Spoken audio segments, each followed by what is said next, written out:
So many women struggle with food, as we know. You talk about menopause weight gain, menopause belly, all the stuff. And yet the science and all the things that we know, we forget that there's programming. Like I always say, like we've got an operating system in the back of our head. We don't even know that's running. And so much of how we use food is going to be related to emotional connections that we don't even know about.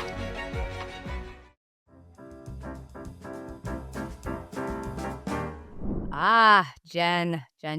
So before we got started getting ready for menopause mastery today, we were talking about our mothers because both of us have mothers in their kind of end stages of life, and the perspective that it can help bring to the value of taking care of yourself today. And so, and then Jen brought up a really good subject, which really brings us into what we're talking about today on menopause mastery and kind of the world of being in midlife, is the messages that we get from our childhood and particularly our moms. Before we talk about you specifically, what was one of your biggest overarching messages you learned from your mother, whether aware or not aware, in your childhood? Totally. Wasn't aware in my childhood, let's be clear. It's only in hindsight that I think the vision really is 2020. And you gotta think, like, I was born in 1975. So, by the time I was 10, Oprah was at her heyday. Atkins had come out in 1972. The war on fat began in the early '80s. And so my mom didn't eat bread, didn't eat pasta. That stuff made you fat. She, would sort of not eat all day to like, she was doing Weight Watchers, counting points, so she would limit all day, and, but my mom did drink, all right? And I'm share this in my book, I share, she drank. So she would not eat, but she would have alcohol, and she smoked. I think back then that was, common for a lot of moms, and, what I learned was that that was a way to handle feelings. And so when I was young and my mom was present and sort of good in a good state, and she was a very incredible mom in lots of ways, and had her own issues, which you understand is for me, I understood as I became an adult and had gone through a divorce and had little children. And we would go to the convenience store. It was Max actually, and we'd be going to watch a movie, and or we had a movie at home, and she would get 3 chocolate bars, and she'd be like, "You get some too," and I'd have like one, and she'd be like, "Oh, no, get more than that." And so food was fun. And those were memories where, "Ooh, we're gonna have connection together, and we're gonna eat these chocolate bars together like, together." And it gave us a special permission. And, boy, there was a lot of stuff wrapped up in that, over the years that I had to unpack. Wow, now that you say that, if I think about my mother, so my mother was a Depression era kid. I'm slightly older than you, so I was born in 1969. And my mom, was 35 when they adopted me. So at that point, that was old, right? They were like, if you don't adopt this year, you won't get a chance. Like these weird rules that they made up just out of nowhere. But both my parents grew up very, very poor. And so we grew up in the household that you always finish your plate. Yeah, Right, you get what you're given, so they would put food on my plate. I'm like, "I don't really want that." They're yeah. like, "Doesn't matter." And that so sh and she would withhold, "No, you can't have that. You could only have a soda if you were good," which was very rare for me because I had a big mouth. And on Friday, on taco night. And then my dad was the opposite. My dad was, he loves food, and he'd sneak me cookies or sneak me this or that. And so Mhm. I had that weird dichotomy. You must finish your plate. Food is withheld. Not withheld, like, my mom never starved me, but it was like, "No, you can't have that, You what you want. can't have it. Yeah, I No, get what you you're can't have saying. it." And then my dad would be like, "Oh, here you go. Here's a candy bar that mom doesn't see." And it's just like, "Well, then how does that play out as an adult?" Totally. Our formative years, our years before 10 years old, really make who we are in many ways, unless we actively I pursue love that you changing it. brought that up. Like, I love that because so many women struggle with food, as we know. You talk about menopause weight gain, menopause belly, all the stuff, and yet the science and all the things that we know, we forget that there's programming. Like I always say, like we've got an operating system in the back of our head. We don't even know that's running, and so much of how we use food is going to be related to emotional connections that we don't even know about. And so I think science is great. I love science, science for the win. And until we learn as adult, mature, midlife women how to better regulate our emotions and have that emotional resiliency that maybe we were never taught, like I wasn't, right? I had to let's be honest. I had to do a lot of learning when I Mhm. found myself overweight and, thinking I was doing all the right things, and yet, quote, unquote, "nothing worked." So then I thought something must be medically wrong with me. Like, I was like, "It's gotta be my thyroid. It's gotta be some sort of dysfunction somewhere in my body," as opposed to, "Oh, man, I'm like" because I would never have defined myself as an emotional eater, Betty, ever. Did not look like that. I thought that was like binging, like how it looked in the Yeah. movies, right? Mm-mm, no, I sure was, and, I had a lot of work to do, which I'm grateful for now. Yeah, yeah, it's so interesting that you say that because, yeah, because we do find ourselves that way, and then we have those belief pictures around it. So, like, yeah, eating that's emotional, it's either eating withholding or eating and throwing up or binging to the extent that it makes you sick. But, especially like if you go into nutrition school, you want to see the most disordered eating, go to a master's program of nutrition, I right? bet. Because Yeah. someone said this to me years ago, "You do what you yourself what needed to work on," right? So it was like, Yeah, yeah. everything is illuminated. But I remember when I went because I was in tech before that and sales and marketing, and I remember being just so surprised because I would meet somebody, and this one was on, at the time, it was when raw vegan was, like, really popular. And she, lives in New York, raw vegan for the last 10 years, emaciated, and I'm like, "Okay." Then the next person I meet is like, "No, no, no, I'm macrobiotic," and da, da, da. And so we get all these weirdo messages, right? And we get all this, and then we think that nobody has emotional eating triggers, and especially men. And so then if you are spoused up with somebody heterosexual, right? They're like, well, why can't you just eat less and work out more? Oh my god, I hear that every day. Every day. Husbands who, like, just stop eating, one thing and they lose 10 pounds, like, and or men who, good men, I'm gonna make the assumption lots of good men married to good women who are like, "Why would you need help with this? You Yeah, yeah, just work out more. Just don't eat it." yeah. Yeah, and I had a discussion. We'll call it a discussion in my office with one of our patients, husbands, way far back, and he was just like, "Well, she just needs to have a handle on her emotional eating," and I was like, "Okay." And today I would probably said sweet pea, but Yeah. but that's my usual, like, sweet pea, hold on a minute. But the reality is I was like, "Well, tell me, when you watch a football game, what do you do, right? What do you Yeah. do? Do you sit down and do you need the pretzel rolls or the whatever?" In Texas, it would be salsa, queso, whatever. And I was like, "And the beer and the." I was like, "That is 100% the same thing as emotional eating because the food itself is not the draw. It is the experience of being in that moment, and the food is a part of it, and if I Yeah. took it all away and put carrots and celery in front of you with hummus, it wouldn't be the same experience, which means that food is as much emotional context and sharing and community and all these other things as it is sustenance, and that is true for 99% of us. So as women, we should quit bashing ourselves. We should quit bashing ourselves, and I think, what's so interesting, and I wrote my second book, Stop Sabotaging Your Weight Loss, because that's really that's at play here. Like, we have to understand, and I'm sure just like you, like, I deal with smart, super successful, like, women who are, slaying it out in every other area of their life, and weight can be like this Achilles heel, and, there's sort of this weird dynamic that happens for women, maybe starting in our 30s, and for sure all of the hormone decline and everything, but also stress increases, time decreases, demands increase, the need to be Gumby or to, like, feel like you're plasticine being pulled in so many different directions, then you've got this programming and of how to use food, and you're becoming more emotionally dysregulated, and life is hard, food is easy.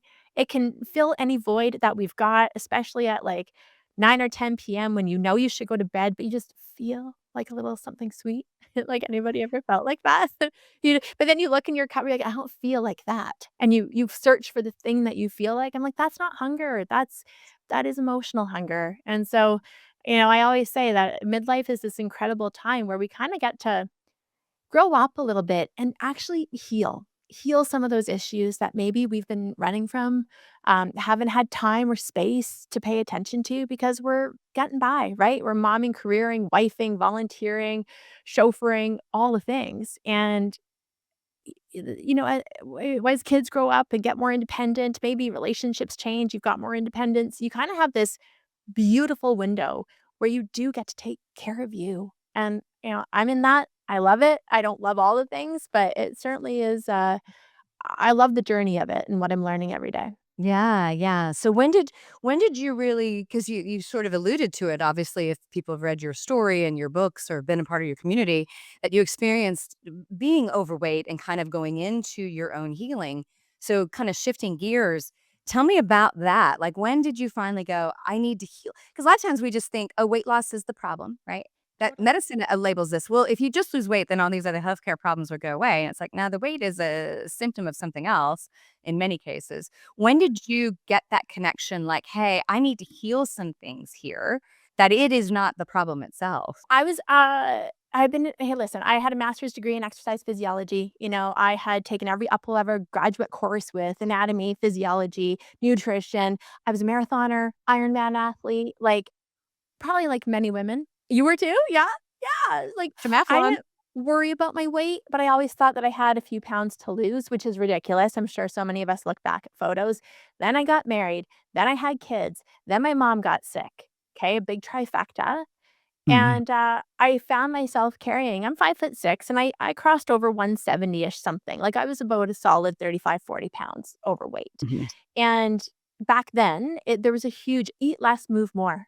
Eat and I knew that world. I wasn't a huge dieter because I had enough education to know, and I was a coach at the time and all these things, but I was, quote, unquote, "doing all the right things," and I had little kids, like, I had this postpartum body with leaky breasts and pelvic floor dysfunction, and, I'd be out trying to run when I had 0 energy, and I had a breakdown moment where just the scale wasn't budging, um and I was on a treadmill at the gym on an incline carrying my, like, 5-pound weights in each hand, and a girlfriend came over, and, she said, "Well, maybe have you ever just thought that you eat too much?"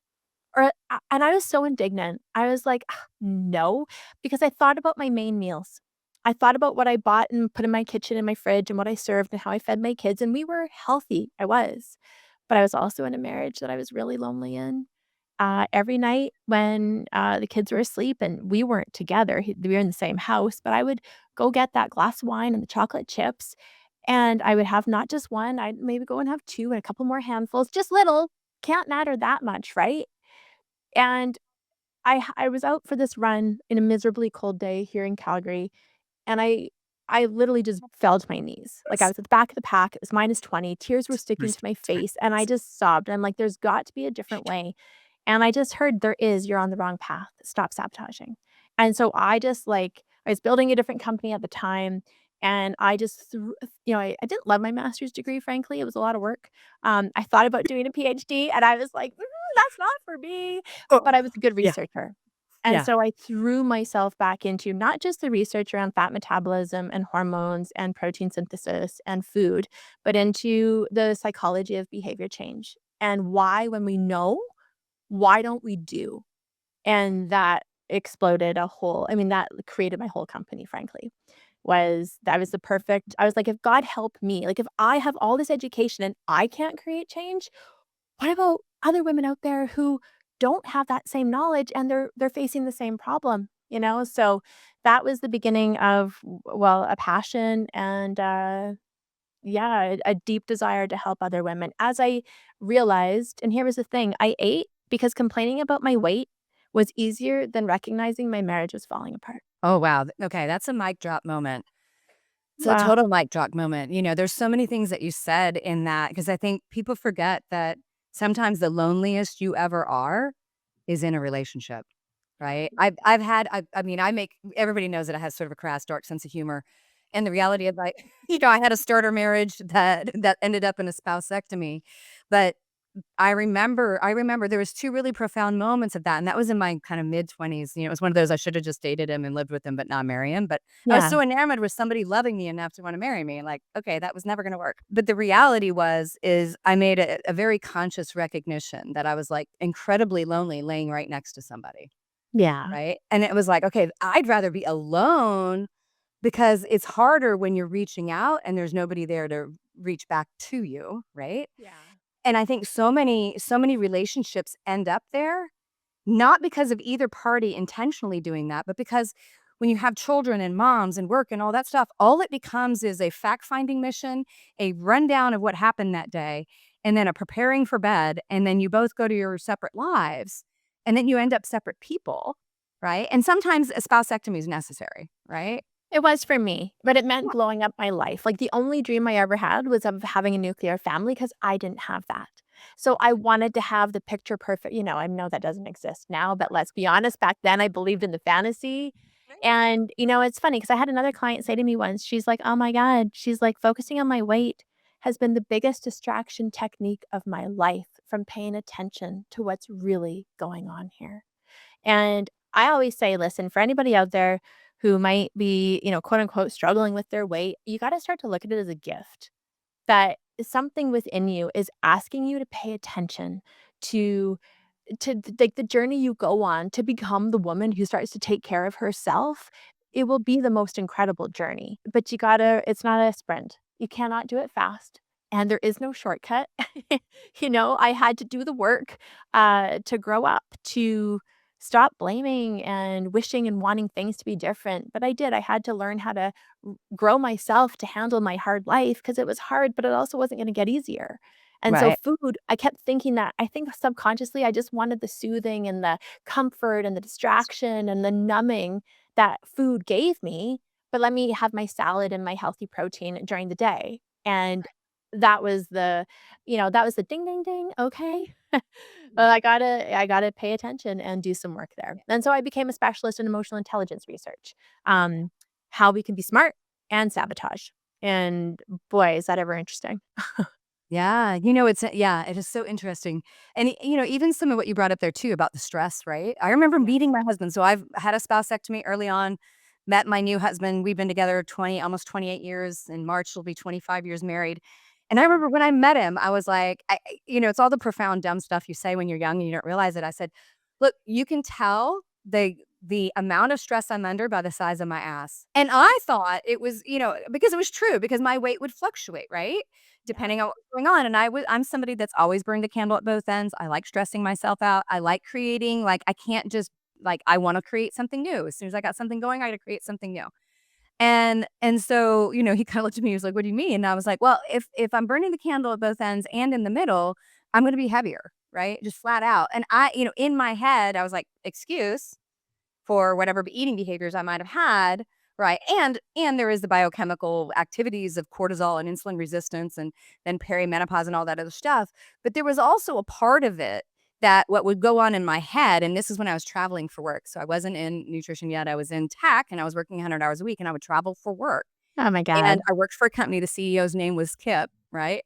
And I'd whip out my credit card. I'd be like, what is Uncle Kip buying me for dinner tonight? Because I was so mad about being underpaid, overworked, Oh too my much god. expectation, and all that, and if I traveled, it was like, "Game on."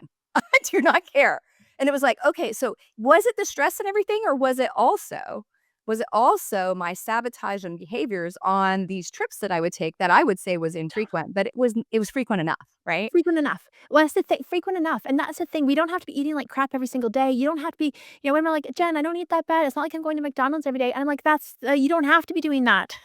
It can be if we look at food production, if we look at how the food industry's changed, if we look at the size of plates, if we look at how we eat, if we look at what we put in our carts, it doesn't have to be this wildly gross eating behavior. It can just be a little bit extra. And at menopause, we feel those extras more, often because there's this layering effect of less time, less movement, those hormonal shifts, stress is higher, resilience is low, sleep isn't awesome. Yeah. There's a lot of times where people are jacking up at coffee throughout the day and then calming down with wine at night. Like, and I can say it because I've lived it. Yeah. Now I know what that feels like. And I think most women will I work with mostly women and, when they go to bed at night or wake up in the morning, I remember when I was overweight, I would go and I would just squish my fat. Like my hands would travel my body and I'd squish my tummy and I wouldn't say to myself, "Oh, I've got an emotional resilience problem. I was like, "Oh god, I'm fat. I need to just lose this weight?" And so weight was the problem. And obviously now, so many years later, it's a symptom. And we want to look at it as a symptom, whether it's of sabotage or sometimes there's biochemical things going on and we got to fix some of those just basic physiological factors. Wow. But that's step one. Step two is okay, now we got to do the emotional work. And I always say self sabotage is an outcome and it's comprised of self neglect, self abandonment, self-betrayal, you say one thing, do another, self-criticism, that voice in your head, that mean voice that just tells you horrible things that sometimes you'll even eat the ice cream, so you just stop listening to it. And it's that intersection where women get to break free. It really is.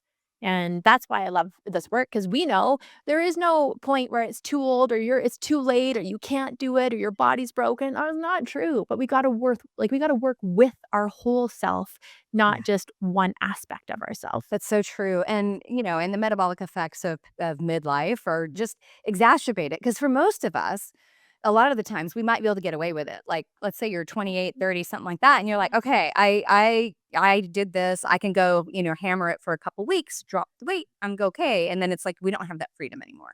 Yeah. Right. It's just a different world. But like you said, I think if we were to look at this time period as the gift it is, right?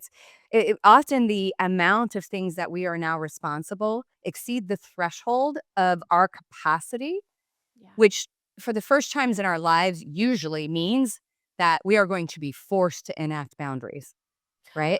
Yes, I teach Ah, this. Yes, the boundaries, needs and wants. Well, and, this is what I was taught. We talked about our moms at the very beginning, and listen, I did not have a horrible upbringing, but it wasn't, picture perfect either. I think so many of us, it's just normal to not have your needs and wants met as a child.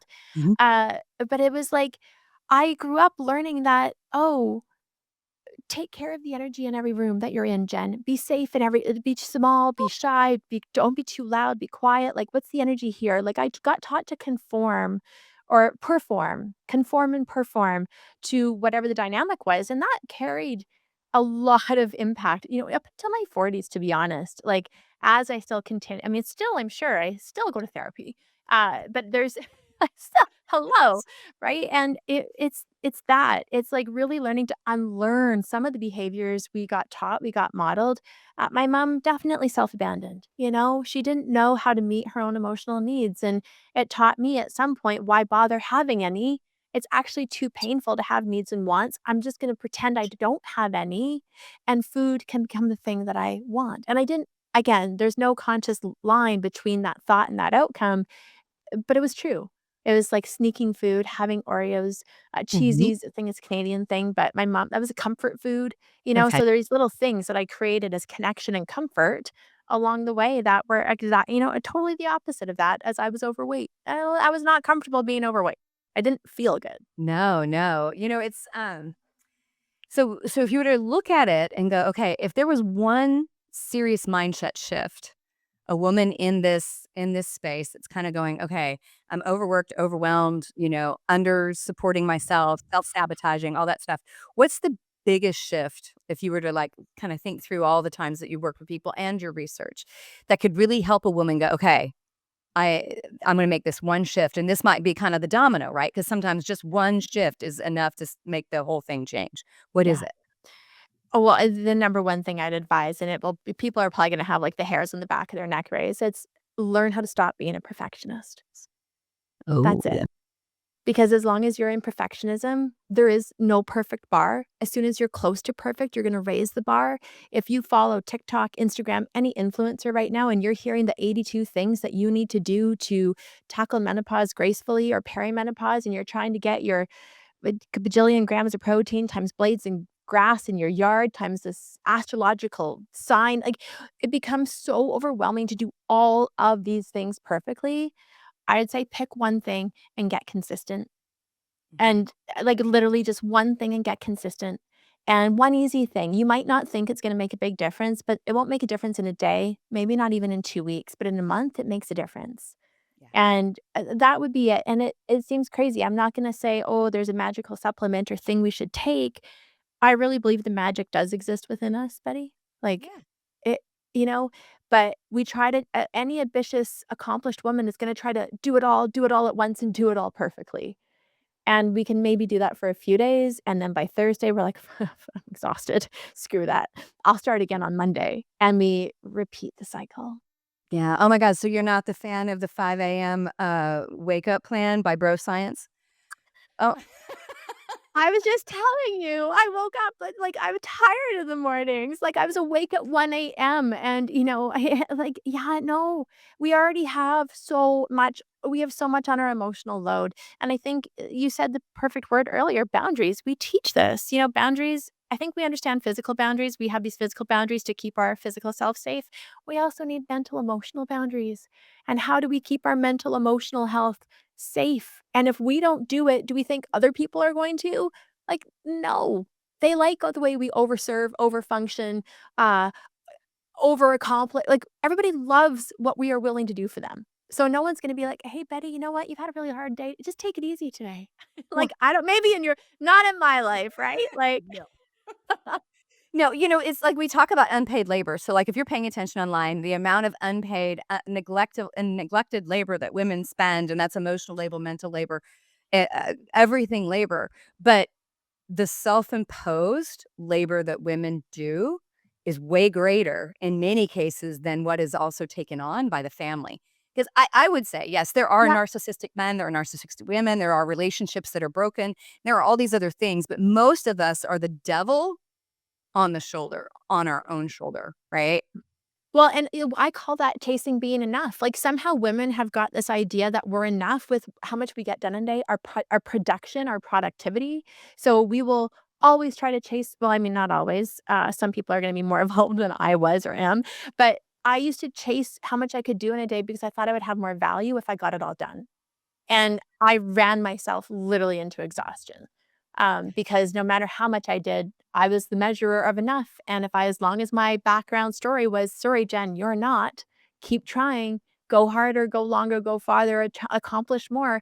Well, it's a fail-fail game, right? It's a zero-sum loss.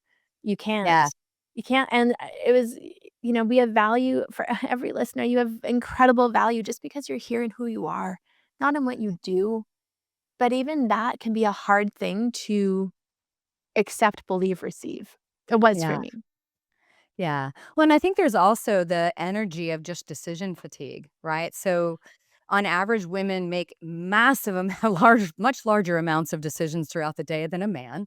Because again, we're usually doing other things, right? Like, even if you look at the sharing of family tasks, men will say, "Oh, we help out in a heterosexual relationship," but they do all the labor that does not have a schedule requirement. I mow the lawn. Well, it doesn't matter that you blow the lawn on Saturday or you mow the lawn on Sunday. No, but you're not getting up and making sure the kids get to school every day. You know what I mean?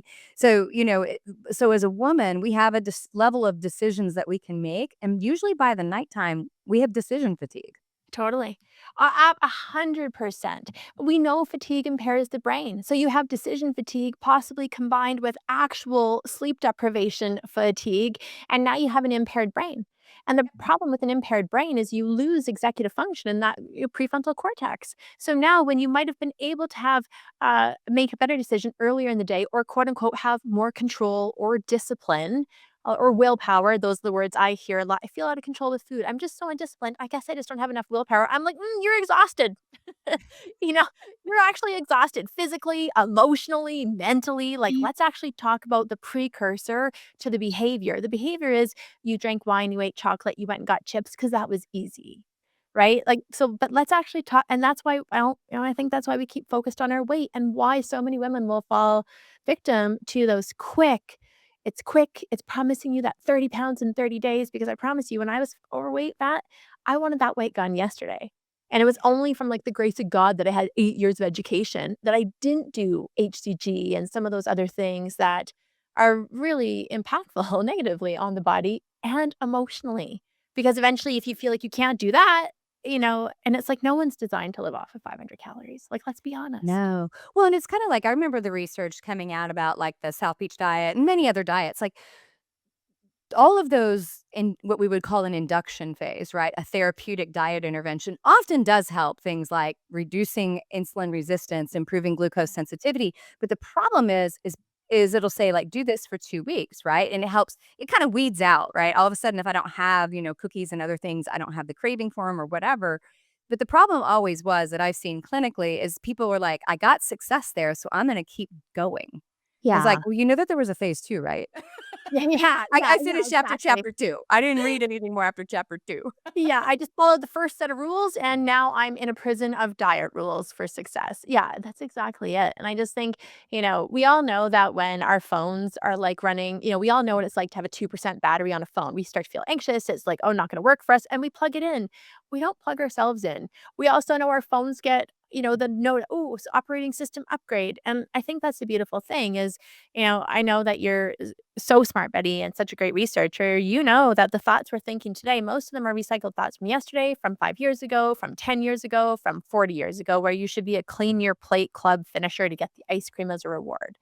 And so a lot of times what we have to do as women is recognize, I say this a lot, is look, we're the creator of our lives and we're the rule maker.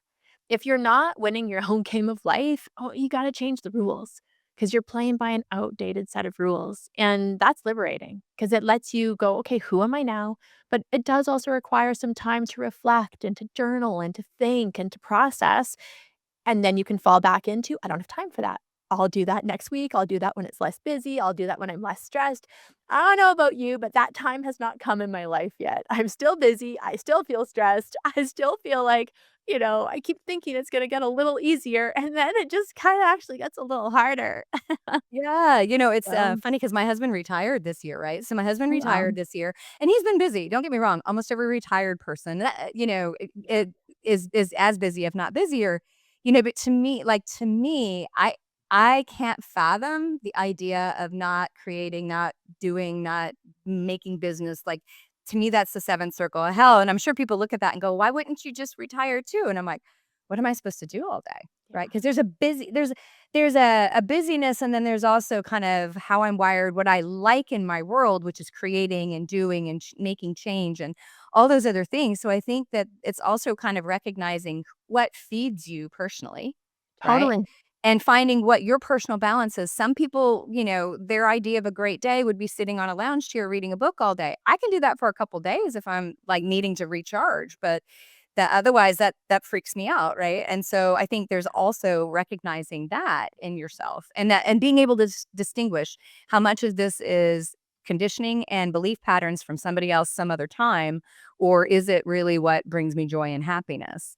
Yeah. I think I yeah, 100%. Like, your best day might be somebody else's hell, like, right? And somebody else's best day might be my version of, like, I had a good friend, actually, we were doing a stag-at, part of it was, spa day, and she's like, I just wanna go for a really long bike ride that day, like, I have 0 desire to go to the spa and just, like, can I do that?" And it's like, "Absolutely, like, go do your thing," right? But I think that's it, and then I think the hardest question at this point in life when there are so many demands on women is to take a breath or a beat and to ask yourself, "What do I really want?" And, when you ask that question in a coaching way, so often I get that, like, wide-eyed, deer in headlights, sometimes some tears, and the first reaction is, "I don't know," because we haven't been thinking about ourselves or our own wants and needs for so long. We just simply scarf back a cookie and pretend it's good enough to meet a need, right? Like, and so that's why, I mean, it's funny. There's a lot of funny stuff on TikTok with menopause right now. Like, what's the craziest thing you've done, or your menopause rage, or somebody's like, I divorced my husband and I married him a week later. Like we, it's again, we all of a sudden what you choose to give no f's about, and Mhm. your tolerance is starting to decrease, and our BS meter kind of goes up a bit. We're like, oh, that's yeah, I don't believe that, and that's a good thing. It's a good thing for us to not only be able to see the truth in others, but also to admit our own truth to ourselves.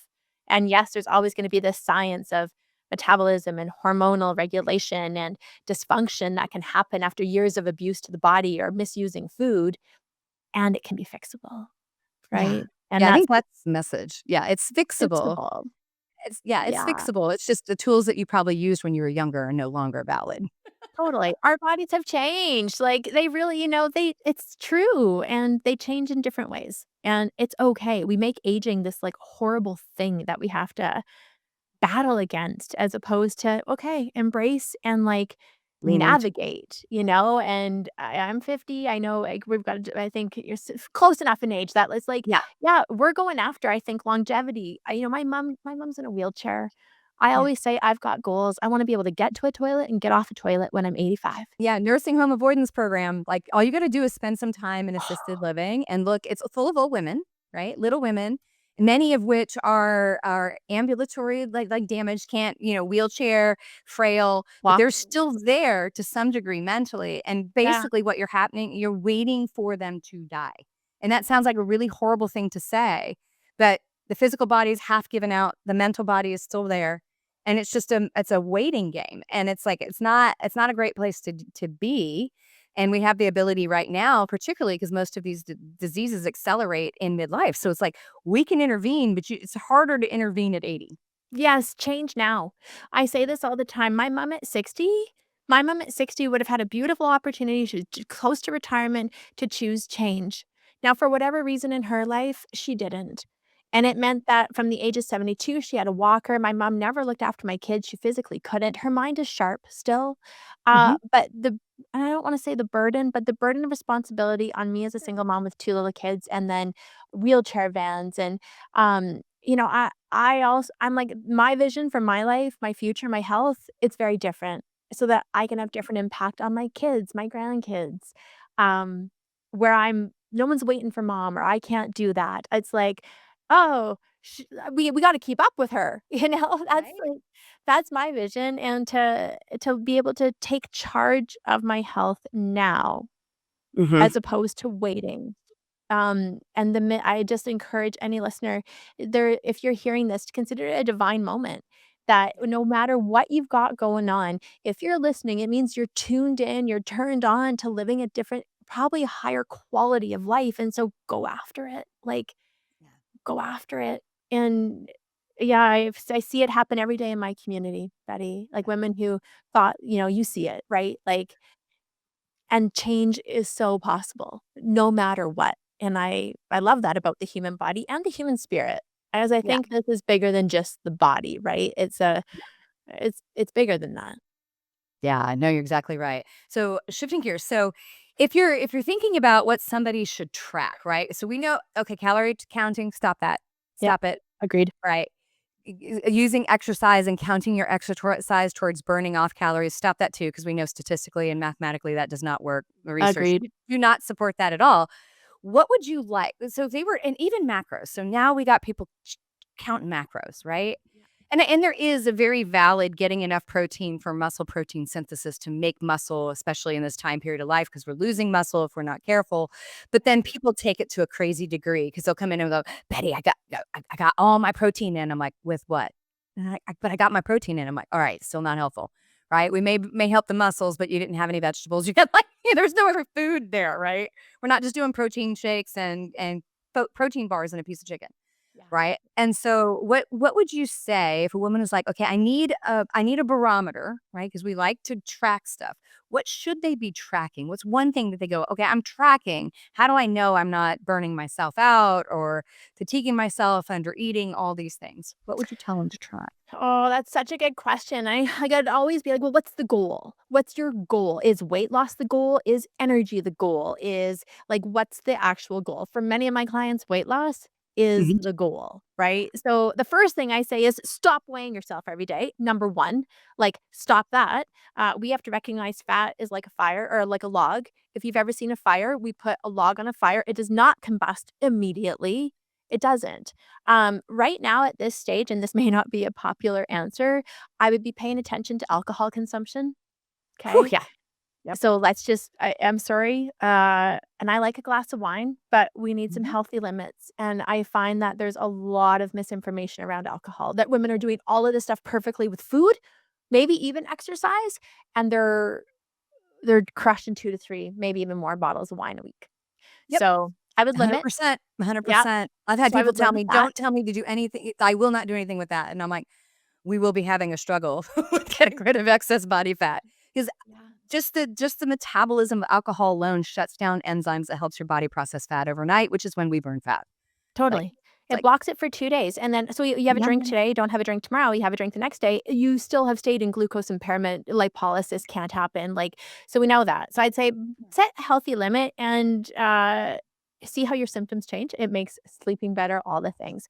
And then I'm not someone, so we got to remember I am a clinical exercise physiologist. I don't just believe in exercise. I know it's important. However, when you're carrying a lot of extra weight and you're now like going to go try and get your weighted vest on and do 10,000 steps, I wouldn't do that either. It's gonna lead to tissue damage, injury. You're gonna have plantar fasciitis or you put yourself at risk. And I think what we need to work on is, again, I'm gonna go back to the basics. And what I do is not sexy and it's not fancy. It is common sense for somebody who's got an education, but it's also, get moving. Start strength training. You might not like it. My mom was never in the gym, but start on the little things that you can add in and get consistent. Start tracking. I don't wanna give platitudes here, but your water consumption. Can I tell you how many women are coming to me with chronic dehydration markers? The and then I hear, "But I don't like water." Vegetable consumption. Let's stuff you so full of the good stuff that you don't have room for the bad. Um, Work on getting up to 8 cups of 4 cups leafy greens, other 4 cups of vegetables in a day. That 1% of North Americans get their vegetable intake. But I don't like vegetables. I don't like water. I hear this and I say, "Okay, but you're not 2. Let's learn." Like, we cannot be picky eaters and expect great health. We cannot avoid water and expect to have proper digestive health, chronic constipation, that's a marker something's not going on right, Like, it's pay attention to your symptoms, and if you really wanna track something, pay attention to your favorite pair of jeans that are tight right now Yeah. and try those on once a week and see if you're noticing changes. That's what I tell people all the time. I'm like, "Find a pair whatever you got in your closet, you have that size Yeah. that you cannot wear right now, and you use those as your gauge." And going back to the hydration thing, have Ugh. you ever looked at Dr. Rick Johnson's work, No. looking at uric acid? No, So should I know him? you should know him. Okay. He's published like 300 times. So they were doing all this study on uric acid. Uric acid is a mitochondrial marker of impairment, right? So uric acid comes up. It's our way of providing support to slow down the mitochondria, your powerhouse, in times of starvation. What happens during starvation? We are not only not eating, we are underhydrated. And one of the things they found when they were looking at hypertension, sodium concentrations in the blood, and hydration was if you were chronically dehydrated, the glucose circulating in the blood through an enzyme would get converted to fructose at the liver and get stored In your protectively. belly. Right. So it slows down AMP, it does all these changes in the mitochondria, slowing mitochondrial function. I won't go through all those special words for that, but it basically slows your powerhouse's ability to burn glucose and fat because your body thinks it's in a starvation state.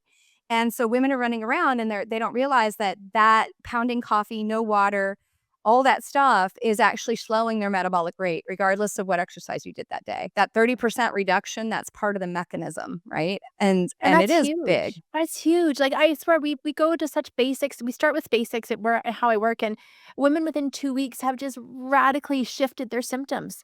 Like, they're not moody. They don't have the 3 PM drop anymore. They're actually like the brain fog, the decision impairment, the fatigue. A lot of that can be caused by dehydration. And then the marker of masking hunger, or we to interpret hunger as opposed to I'm thirsty. So we eat instead of drink. And I think that the biggest thing out there is a lot of times women will know the knowledge, like, we understand the research, they're smart, and then I hear, "But I don't feel like doing that." I don't but I I get it. I can totally we get it. laugh together? Because come on, like, I don't feel like eating breakfast. I don't feel like I say just don't eat while working. Like, give yourself the gift of your own time and take a break. Well, I don't feel like I can do that, and I must say it at least 10 times a day, your feelings are not facts. Right? We've gotta they're an emotion, and we need to pay attention to the data, but what's, like, really the truth going on here? And how do we work with a feeling versus a fact, and take the actions that we need to take regardless if we feel like them? I felt like drinking wine at night way back when. I really did. There was a pull to it. There was a connection to, it became whatever I didn't have in my relationship. But I didn't like being fat. I had 1 pair of Lululemon, still capri pants. That was it. Jeans didn't fit. I didn't have clothes to wear, and I didn't like that. So, I pattern swapped, or I habit swapped, and I learned to like tea. And I would make that tea grudgingly, uh, pissed off, and I would drink that tea because I knew I needed something to do for myself that was an indicator of self-care, not Yeah. self-harm. Yeah, even if you put that tea in a wine glass and you swirl it, whatever you got going on, like, it's repeat the ritual with something healthier, right? Because it's often the ritual that we've now connected to the food or the thing, right? Yeah. Yeah, we can't yeah. It's kinda like, pardon me, fuck your feelings. You have to change the behavior and your feelings will change with it. If we are frustrated with our children and younger generations, because they're very feeling driven, you need to turn the mirror back and see what decisions am I making daily based on my feeling, not the appropriate decision that I need to make. Because the feelings follow the behavior, not Exactly. precede it. Yeah, Well, so the exactly. change will happen. Well, and exactly, and then the thing about our brain is our brain craves what we did. The brain craves our miserable comfort zone. The brain craves familiarity. I mean, it's we know this. So the minute we embark on change, it's new, it's uncertain. Our ego doesn't know who we're gonna be or how we're gonna exist in this new identity, because often we're going through an identity shift as well. And so it hijacks us. It's like, "That's terrifying. Yes, it's change. It might be better for you over there, but let's just keep you in that miserable comfort zone. At least I know who I am." And we have a desire to regress. So I'm always like, "Don't pretend you're gonna crave the change. You be aware you're gonna crave what you did, but after you create this and you start to have some feel good feelings and you start to get some results and you see a drop or you start to feel better, that's motivating." So motivation, if you wait till you feel motivation, you could wait forever to feel motivated. It's, the action. We gotta take the action to feel motivated, and then we get momentum because we see results. I love this because it's like, we gotta get out of our own way. Yeah. And also stop listening to that bitchy little voice on your shoulder that tells you you can't. I'm sure like I read, your intro in this podcast. Mhm. It's like you and your team have helped tens of thousands of women. I'm not quite there. We're at a few thousand, but Mhm. that clinical experience tells me every day, no matter what the situation is for you, no matter what your background is, your future is unwritten. And Yes. I think that's the greatest gift any woman could hear today. That is a total mic drop moment, my goodness. My goodness. Now I think you have a free gift for my listeners. I believe it is the Smart Weight Loss, Kickstart. Yeah, it's a free course, right? Yeah, Like, I'm all about that's the awesome. free. Yeah, you can always find my books for free, but this is kinda like showing you in it's short, it's like 40 minutes of Yeah, what you're really up against when it comes to a weight loss journey. We go as it's not pretty with PowerPoint slides or anything like that. It's like a quick Google Doc that we're gonna run through the key things that from helping now my own journey of 40 pounds lost and maintaining that loss for 14 years. Can I also just say that too? yes, I think weight absolutely. loss is one piece of it, but the second part is maintaining the loss. Yeah. Lots of women lose weight on a Maintenance diet. is where the value comes in, right? The loss itself That's the isn't holy valuable, grail. it's the maintenance. Yeah. Exactly. Yeah, totally. And in this course, I'm gonna map out not just the physiological, but I map out the emotional, the mental. So the different areas of our life that make us our beautiful human composite of who we are. And the key things that if you're like, okay, what's the best use of like 35 minutes in my life right now? And be to go take a look at what this journey requires and get real with it. There's no supplement line on the back of it, not that they're bad, but it's just like, "Hey, we gotta lead ourselves to health," and it's really like, it's good to know. I mean, if you go to Maui, you probably know your journey. You know the plane you're gonna get on, you know how long the journey's gonna take, to get to your destination. So I teach that. Yay, yay. Well, we'll Yeah, make sure to put that in our show notes and have it there so everybody can go and download it and look thank up your you. information, get to know you better. Jen, this Thank has been you. amazing. It's been an amazing conversation. I love talking with you. I have, like, met you and felt instantly drawn and connected to you, and then I was just saying, I've been listening to these episodes and, as always, getting to learn because the learning never finishes, but I also get to apply some of the things lots of the things you're teaching as you share, your genius so generously with your community. Oh, thank you. Thank you. And thank you, everybody, for listening to Menopause Mastery. If you happen to be watching this on YouTube, don't forget to subscribe and leave a comment below so we can answer that comment. And if you have topics or subjects you'd love for me to cover, please include that as well. And if you're listening online, don't forget to give us a 5-star on your favorite podcast platform because that helps us reach more women because together we rise.